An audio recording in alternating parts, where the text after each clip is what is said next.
It was the summer of 1998, and I was an unsuspecting 11-year-old spending the weekend at my dad's house. Little did I know, I was about to be thrust into a whirlwind of metal mayhem and high-octane excitement that would leave an indelible mark on my childhood. My dad, in a spontaneous fit of rock and roll spirit, decided to take me to Ozzfest '98 at the legendary Pine Knob Music Theater in Clarkston, Michigan.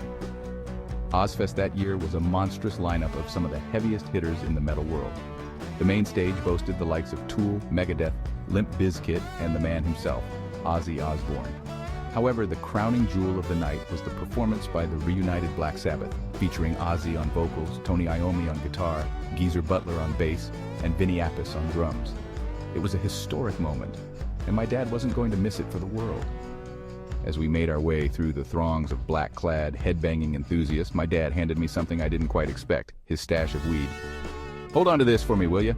he said, trusting his preteen son with his prized possession. At that age, I didn't fully grasp the gravity of what I was holding, but I knew it was important. The concert was a sensory overload of roaring guitars, pounding drums, and screaming fans. We reveled in the chaos, soaking in performances that have since become the stuff of legend. Black Sabbath's set was a masterclass in heavy metal, with classics like War Pigs, Iron Man, and Paranoid electrifying the crowd. It was a night of pure, unadulterated rock and roll bliss. But the adventure didn't end when the music stopped. On our way home, the night took a dramatic turn. My dad, exhausted from the day's excitement and perhaps a bit too relaxed from his earlier indulgence, fell asleep at the wheel. The car veered off course and slammed into a guardrail on the expressway.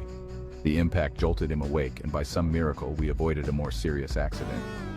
Despite the wheel being so damaged it couldn't turn left, my dad was determined to get us home.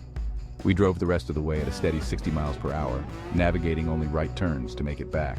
It was a harrowing yet oddly hilarious journey, reflecting the resilience and resourcefulness that seemed to define my dad. In the end, we made it home, battered but unbowed. That night became one of those legendary family stories, told and retold with a mix of awe and humor.